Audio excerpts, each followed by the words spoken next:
This week on the Spaceship, the crew are moments from disaster. He's a bomb. What do you mean he's a...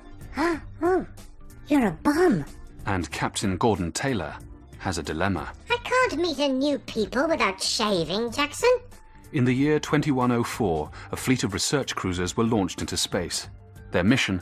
To seek out new life. With every moment on board preserved by wall-to-wall monitoring and transmitted over time back to Earth, we have been allowed unique access to one of these ships, the Really Invincible 3, Macclesfield Division. What you are about to hear took place live 4 years ago, 70,000 light-years from home. Orbit established, sir. Yes! I'll give it another go on audio, Captain. Hello? Is there anyone there? Calling all life forms. It's a special day for the crew of the Really Invincible 3. This is the Really Invincible 3 from the Earth Federation, Macclesfield Division. Is there anyone out there? After 6 years of hardship, cramped conditions, sabotage, the destruction of all other ships in the fleet, they are about to make contact with a race of extraterrestrials, as yet unknown to mankind. Perhaps they're a bit shy, sir. They've been beaming directions to their planet out into the cosmos. That's hardly shy, sir. Perhaps it's like when a girl comes over in the club and you really want her to come over, but when she does, you can't think of anything to say. What would you know about pulling girls? I'm just saying, it's quite a lot of pressure, isn't it? It makes you clam up. I doubt it. Look, sir, preliminary analysis of the planet's surface says there are pretty extrovert people. Oh, well, if they're not interested, let's go. Why put ourselves out for a bunch of aliens? Non-Earth beings, Melissa, and we need to give them a chance. Wait, there's something... Hello? Hello there? Hello? About time. We were wondering when you'd get here. Oh my God, it's them. Oh. For Communications Chief Karen Trex, the chance to be the first human to speak to a new life form proves too much. It's really your job, Captain, to say a few words. No, you carry on, Karen. Breathe through the nose. Okay. We come with greetings and friendship from planet Earth. Yeah, what are you doing? You coming over or what? Yeah. Didn't expect you'd be from Earth. Yeah, they're from Earth. Yeah, I know.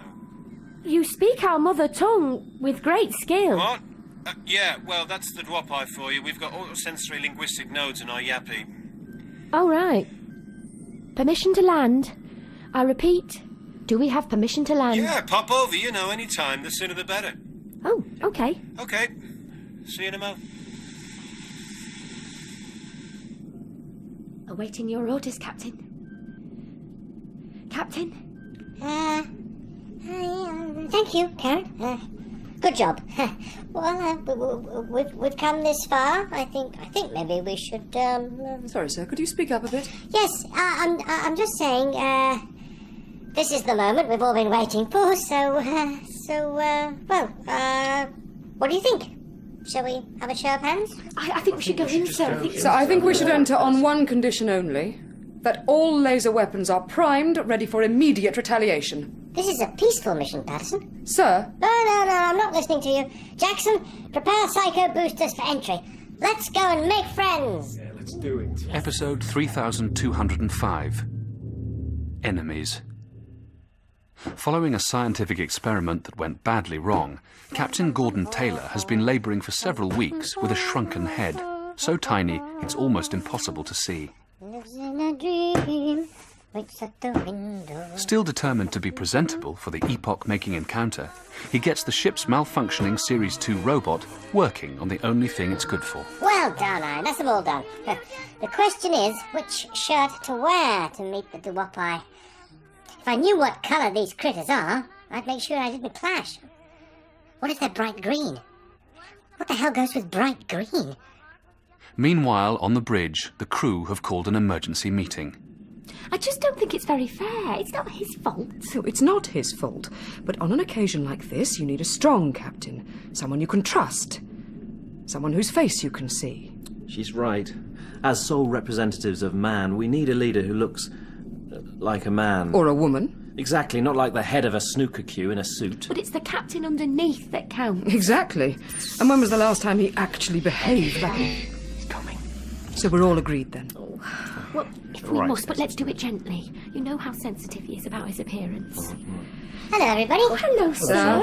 Jackson, I need a little help here, shaving. Are you sure that's why, sir? I can't meet a new people without shaving, Jackson. It's just that the razors are a bit big for your, you know, one slip and I might What? take your whole head off, sir. Stuart. Actually, sir, take a seat. We need to talk to you about something. What is it? We've had a little chat, sir, and there's no easy way of saying this, but we've decided you're not up to... Okay, what she's trying to say is, what with your little accident, you might not be well enough to... What are you talking about? What she's saying is, you can't really meet the leaders of a new race looking like you do. Why not? Well, it's a bit embarrassing. I've told you, I'm having a shave. Sir, you're a pinhead. What? Look at you, you're a pinhead. You can't be head of a ship without a head. It's not how big it is, it's what you do with it. Exactly. Somebody needs to take over as captain. This is mutiny. No, it's not mutiny. It's for your own good. Karen, you as well? Well, for a little while, perhaps. But just until you sort your head out. What you're saying is that after waiting 16 years as a Federation captain for this moment, I should just step aside? Yes, sir. Yes. Well, I can't say I'm not disappointed, but, what choice have I got? Because she is second in command, and also because she has the biggest guns, Melissa Patterson takes over as captain. She immediately surprises her crew with a whole new approach to the mission. Listen to me now. My first act as captain will be to turn this ship around. What? Reverse psycho boosters. We're getting out of here.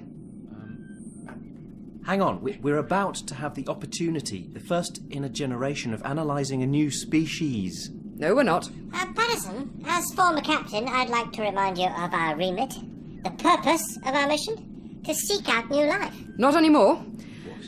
Our new mission is to avoid new life, wherever possible.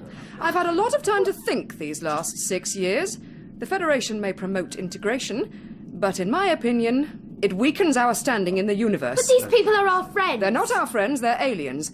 And there's a lot of people back home who feel exactly the same way. The choice is to avoid them or fight them. Patterson, Haven't you got some ironing to do, pinhead? Reverse psycho boosters.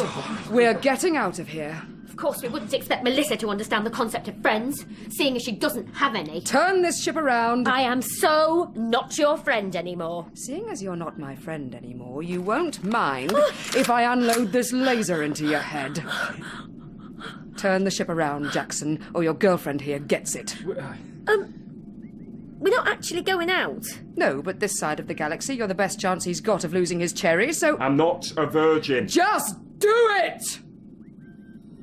Reversing psycho boosters. Oh, right. I've waited years to do this. Come here, robot. My second act as captain will be to jettison that lump of rotting tin into space. He seems to be coming at you, Melissa. I think there's a crease on your t-shirt, Patterson. He won't let that go. Come on! Time to make a date with the cosmic junkyard. Ow! Get away from me! Iron, the malfunctioning ship's robot, has surprised the whole crew by disarming Melissa Patterson and taking immediate control of the ship. After 6 years of systems failure, locked in a loop of 1930s swing, it is something of a shock. Well, I've never seen anything like it. He seems to be... Well, his systems seem to be functioning. Perhaps he's got some inbuilt anti-mutiny device. He's got a lot of inbuilt devices, but none of them were working. Now he seems to be driving the ship. Are we happy with that? Well, seems to be doing a good job, sir. He's locked onto the onboard computers and he's... We're back on course for the planet Dwappi, sir. Yeah! Hey! Patterson, what can I say? You were my right-hand woman. I trusted you. But all this time, you're plotting the failure of our mission. It's clear to me now we have found our saboteur. All those months ago, when we took the Urg Princess on board, it was you who jettisoned her into space. No, it wasn't. It was you who engineered the explosions on the other ships of the fleet. No, it wasn't. I would never endanger the life of a colleague. You just had a gun at my head. For your own good. Well, Patterson, it looks like your 25-second rule as captain is at an end. Yay! And there's nothing for it but for me to resume control. An hour later, the no longer completely malfunctioning robot is positioning the ship for entry into the planet's atmosphere. Velocity and angle must be calculated exactly. The tiniest of errors and the ship could burn up with disastrous consequences. Are we happy with the robot taking us in, Jackson? A few moments ago he was good for nothing but pressing my trousers. I don't think we've got much choice, sir. He's locked onto the ship's navigation system and I can't get him off. Oh, wait on. Getting notification on the transporter beam. They're sending something up from the planet, sir. What sort of thing? No idea, sir. I'd get some guns out if I were you. Quiet, Patterson. Yeah, it looks like some sort of package. Go and get it, Karen. Oh, I wouldn't touch that if I were you. Patterson, will you please just shut up? Oh, look, there's a letter attached. It says, lovely handwriting. It says, apologies for the impersonal nature of this package, but time is short, what with the ceremony taking not a little preparation. Ah, did you hear that, Patterson? A ceremony to welcome new friends. Please accept this introductory audio-visual welcome pack to introduce you to our planet and to the Dwop-Eye, its beautiful people. Also, find enclosed some bars of your Earth soap. Soap? As humans, we know your tastes are to the formal and buttoned up. We urge you to let go while you are here and leave restraint behind. Right. The more physical and experimental, the more fun we will all have. What do you mean? We will assume on your entry to our airspace that you have accepted the terms and conditions of your visit as enclosed within. Terms and conditions? That's what it says. I'd have a look at that if I were you. There is a problem. The Dwop-Eye have sent the welcome pack on videotape, an ancient mode of data storage. Engineer Stuart Jackson does his best to copy the footage onto digipills. Yeah, it's not just on video. It's on Betamax, which even at the time was pretty much unplayable. I think they're trying to be helpful, but their knowledge of us seems to be based on the 1980s. Hence the backing track on the video. Most of the footage is so distorted as to be unwatchable. Scientist Clive 55, however, manages to isolate a few images and to offer an interpretation. What we see here are a series of generalised images of the Dwop-Eye world. Highly mechanised, technically advanced, these people are much more intelligent than we are. Might they be able to fix my head? Possibly, sir, yes. Now, if I freeze this image here, we can just make out one of the Dwop-Eye, probably a male. Oh, look at that. Oh, it's the ugliest face I've ever seen. At least he's got a face. And over here, one of the females. Oh, love, get down the gym. Now, they've both got arms extended in a gesture of friendship and greeting. Oh, that's a good sign. Absolutely. What's extended here, I would say, is not an arm, but something else. Oh! Exactly. And it's quite a big one. There's another! The males have 3, sometimes 4 reproductive organs. So what we have here are arms extended and reproductive organs extended. Is that a good sign? Well, one thing's for certain, they're a very welcoming people. Well, I think that's great. Sir, if I freeze on this image at the end, this is clearly a Dwop-Eye bed, concave with shaped cavities to house the 3 large arms and the spare hip. And this image here shows a Dwop-Eye female, lying down, adopting again a very welcoming pose. Oh. So, what do you conclude from all this? Well, that the Dwop-Eye are technologically advanced, highly experimental, and very randy. You think they... Want to mate? Yes, I do. Look at the smile on that female's face, sir. That is a come-on if ever I saw one. I've also done a further analysis of the surface atmosphere. Look at the readings, sir. Very high for oxygen, off the scale for testosterone.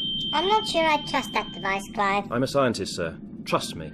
I know what I'm doing. It was your science that shrunk my head, Doctor, so excuse me if I don't. Perhaps we should try contacting them again. Well, we could try, but these folk are busy preparing for the welcoming ceremony. Welcoming ceremony, sir? Or mating ceremony?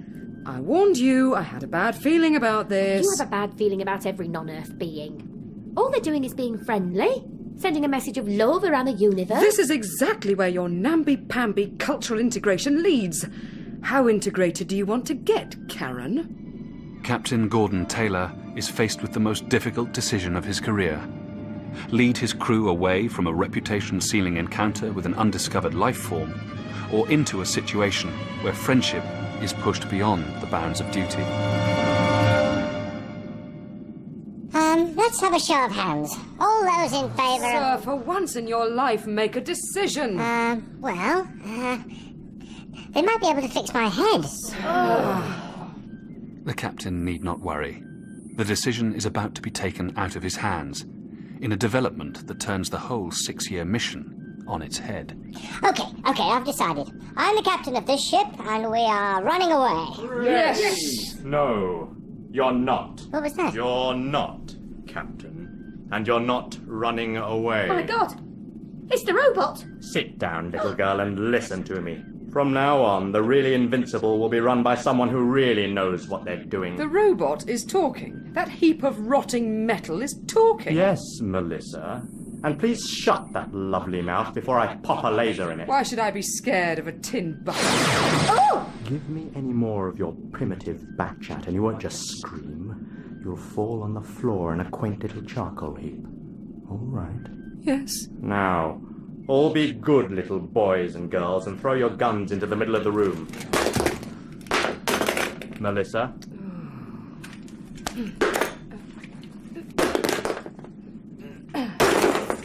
Jolly good. I love humans who do as they're told. You can talk. No, I can't. Of course I can, damn it. In fact, I can talk for Britain. So while I lock the ship on an entry into the Dwopai atmosphere... You're taking us in? We've come all this way, it would seem rude not to. While we do, I will tell you a little bit about myself. My name is not Iron, as you, Captain, so sensitively named me. It is Lamont Creston. My personality was created in Latvia in 2085 by Professor Friedrich Kafka, a man seriously ahead. The no longer malfunctioning ship's robot, having remained silent for 6 years, makes up for it with a 1.5-hour talk. In brief, Lamont Creston is a highly sophisticated personality chip, secretly installed into every Series 2 robot on every ship in the fleet. Whilst giving the illusion of complete systems breakdown, the powerful, sophisticated minds were simply waiting, biding their time. I think all this time I used you as an iron. Yes, Captain. Don't think I haven't forgotten the years I've spent with your trousers, pressing the smell of burning corduroy. Damn you, I was put here for a greater purpose. Are you going to tell us what exactly? I was getting to that. What my masters want is action. Who are your masters? Let's just say, a shadowy organization on the fringes of government. What are they called? Shadowy organization. 1 or 2 politicians, business types who use their connections to get one of us on every ship. All the Series 2 robots were saboteurs. Yes. You all thought we were dumb, malfunctioning robots, but no. So it was the other robots who blew up their own ships? Yes. That sounds pretty dumb. Yes. Well, they were malfunctioning. Don't worry. My systems are working 100%. You think our mission is to seek out new life? No, we're here to destroy it. Actually, in about 10 minutes. And counting. Of course! What is it? He's a bomb. What do you mean he's a... Oh, you're a bum. That's what I like about you, Captain. Always one step behind the rest of the pack. Yes, I'm a bomb. And once we land, I'll detonate and everything will go up. What's the point of that? Back on Earth, people will think the Dwopai destroyed us. It'll be seen as an act of war. Hatred of aliens will escalate. My masters will come out of the shadows and be swept to power on a wave of the popular vote. Meanwhile, the Dwopai assume we were sent to blow them up. Before we know it... Full-out interplanetary war, the chance at last for humans to assert their supremacy over the universe. Oh, why can't we all just be nice? Well, boys and girls, it looks like we're about to begin our final entry. Fasten your seatbelts. There is little the crew can do but wait for their fate. As the ship passes through the atmosphere of the Dwopai planet, engineer Stuart Jackson and communications chief Karen Trex take some time out from the rising panic. Hiya. Hi. It's not looking good, is it? You know, we've been such a lucky ship so far. I've got a feeling we're going to pull through. Yeah. If we do get out of this alive, well, perhaps we could, go for a drink. That would be nice, Stuart. Really? Yes, I'd like that. It's funny, for a long time I thought you were just a bit desperate, What with being away from Earth and stuck in space and being a virgin and everything. I wish I'd never told you that. It's all right, Stuart. I think it's sweet. Really? Makes you more attractive. Well, I suppose I've been waiting for the right girl to come along, and then I met you. And you don't mind waiting? I'd wait forever. Oh, that's so sweet. So if we ever do get out of this, when we get back to Earth, When we get back to Earth? Yes! Let's go for that drink. Maybe see what happens. Well, in about 6 years' time. Yes. What's the matter? It's great. It's fine. Good. Oh. You don't think we should have a quickie now, just in case we don't get back? Stuart! Docking in 30 seconds. I'd say we'd arrived, wouldn't you? 1 minute and counting. Look out the window! Thousands of Dwapai! All to greet us. Not just to greet us, Captain. I can tell you, this is one experiment I don't want to know the results of. As long as that robot has his way, there will be no experiment. Perhaps he's doing us a favour, saving us from a fate worse than death. It's not about us. It's bigger than that. Look at all these happy people. This is about them and us, living side by side. This is about stopping all out interplanetary war. She's right, Jackson. You're an engineer. Can't you override his systems? I've been trying to override his systems for months. Okay, let's put our thinking caps on. Things do not look good for the crew of the really Invincible. Unless something is done quickly, the high hopes they have held for so long will vanish as the universe slides into decades of war and destruction. 38 seconds. Oh, the state of you! Do the cuffs first, then the collar. Sorry? Come on, folks. Solve this one, and there'll be fleet commendations all round. Once the universe is under Earth's control, we can teach these aliens our values of peace, justice, and freedom. Put a little humanity in their lives. Show them How can you talk of humanity when you're nothing but a dumb droid? Docking complete. Prepare for boarding. Somebody do something! 29. 28. Oh, look at the state of that skirt. Come on, give it to me. No! Karen, your skirt. What? Take it off, Karen. It's the only thing to do. Told you, Stuart, not until we get back down to Earth. No. Take it off and give it to Ian. It's creased. He wants to press it. Oh! Oh, linen. That needs a higher setting. Why do they make them like this? Quick! Everyone, take the clothes off. Jackson, we are about to meet dignitaries from another planet. We're about to blow them up, sir. But you'd rather we blew them up naked? Oh, too hot for artificial fabrics. It's a good idea, sir. Iron's done so much ironing over the last few years, it's almost taken over his system. If we can override the detonator with excessive ironing. Okay, people. This is an order. Strip. Sir, this is against fleet regulations. So is your outfit, Patterson. Fleet regulations are suspended for the next 15 seconds. So much to do, so little time. Keep going, everyone. Why bring back polyester? Rayon? Shut up. Strip the piece, everyone! Don't be shy! More. Let's have those small... No! Take them away. 10 seconds to detonation. 9. 8. Yes, smart undies, smart ship. 6. 5. 4.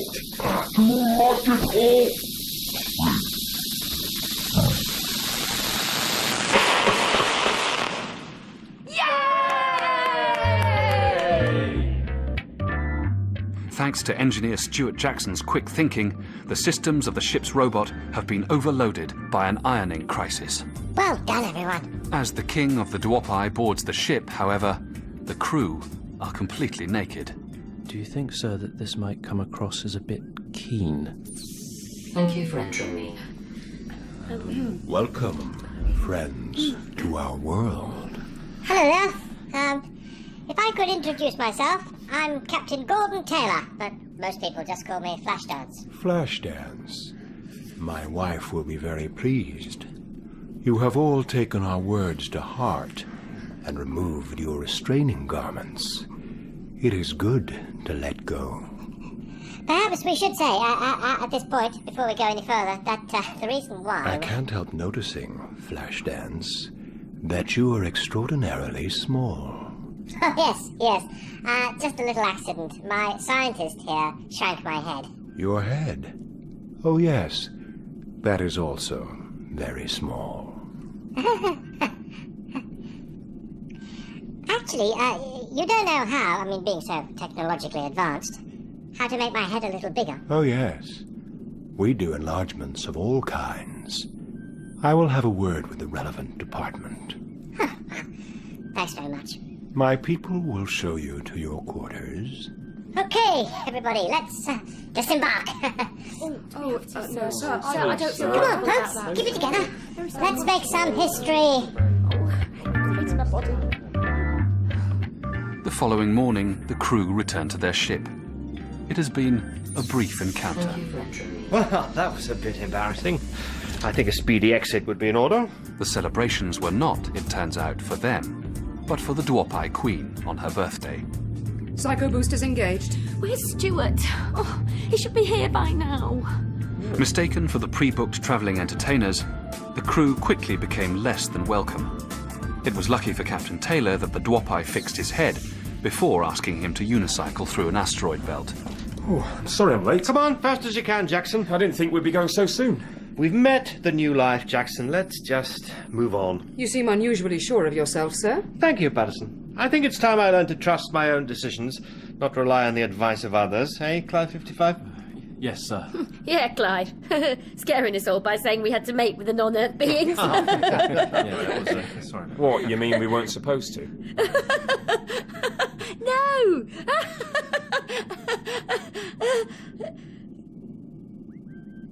Don't tell me you... I thought that's what we were... Well, nobody told me. Well, Jackson, congratulations. Not a virgin anymore, eh? No, sir. Oh, Stuart! After 6 years in space, the crew of the Really Invincible are turning round and heading back to Earth. By the time their tour of duty ends, they will have spent a total of 12 years away from loved ones. It is a long journey home, but Captain Gordon Taylor has a suggestion to make. There it is, people. Straight ahead. With all due respect, sir, the idea of using a black hole to travel through space is madness. I know it's a risk, but if there's a chance it'll get us home quicker. Clyde, what's the science view? Well, it's an infinitely dense dimensionless pit with a crushing gravitational pull if we... Actually, I'm ignoring the science view. I'm in the mood here to really push the envelope. I know you've a newfound confidence, sir, but this is ridiculous. Yes, you're right. Okay, folks, let's toss for it. Oh, no. Heads we go the long way, tails we go in. Oh, it's heads, sir. Oh, that's a relief. Well, not so fast, Jackson. Remember, sometimes in life you have to ignore the coin. Sir? Well, sometimes you know in your gut what's right. How long will it be till we hit the event horizon? 15 seconds, sir. Okay, set the coordinates for the centre of that baby. Are you sure about this, sir? No. Oh, yes. Well, look, we're pioneers. You don't get anywhere in life without taking risks. Setting coordinates, sir. Seatbelts on, people. We're going in. That was the last transmission received from the Really Invincible 3. To this day, their whereabouts remain unknown. But the Federation hope that someday their ship will live up to its name and return.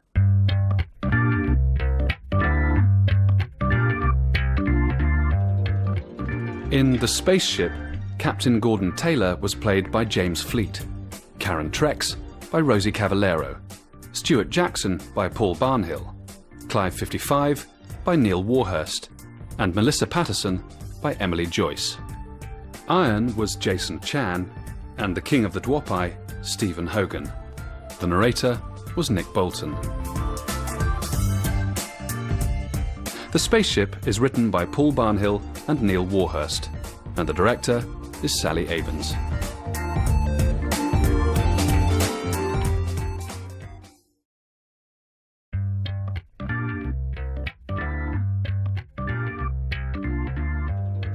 This week on The Spaceship, The crew are moments from disaster. He's a bomb. What do you mean he's a...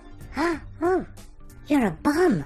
And Captain Gordon Taylor has a dilemma. I can't meet a new people without shaving, Jackson. In the year 2104, a fleet of research cruisers were launched into space. Their mission? To seek out new life. With every moment on board preserved by wall-to-wall monitoring and transmitted over time back to Earth, we have been allowed unique access to one of these ships, the really invincible 3, Macclesfield Division. What you are about to hear took place live 4 years ago, 70,000 light-years from home. Orbit established, sir. Yes! I'll give it another go on audio, Captain. Hello? Is there anyone there? Calling all life forms. It's a special day for the crew of the really invincible 3. This is the really invincible 3 from the Earth Federation. Macclesfield Division. Is there anyone out there? After 6 years of hardship, cramped conditions, sabotage, the destruction of all other ships in the fleet, they are about to make contact with a race of extraterrestrials, as yet unknown to mankind. Perhaps they're a bit shy, sir. They've been beaming directions to their planet out into the cosmos. That's hardly shy, sir. Perhaps it's like when a girl comes over in the club and you really want her to come over, but when she does, you can't think of anything to say. What would you know about pulling girls? I'm just saying, it's quite a lot of pressure, isn't it? It makes you clam up. I doubt it. Look, sir. Preliminary analysis of the planet's surface says there are pretty extrovert people. Oh, well, if they're not interested, let's go. Why put ourselves out for a bunch of aliens? Non-Earth beings, Melissa, and we need to give them a chance. Wait, there's something... Hello? Hello there? Hello? About time. We were wondering when you'd get here. Oh my God, it's them. Oh. For Communications Chief Karen Trex, the chance to be the first human to speak to a new life form proves too much. It's really your job, Captain, to say a few words. No. No, you carry on, Karen. Breathe through the nose. Okay. We come with greetings and friendship from planet Earth. Yeah, what are you doing? You coming over or what? Yeah. Didn't expect you'd be from Earth. Yeah, they're from Earth. Yeah, I know. You speak our mother tongue with great skill. What? Yeah, well, that's the Dwopai for you. We've got all...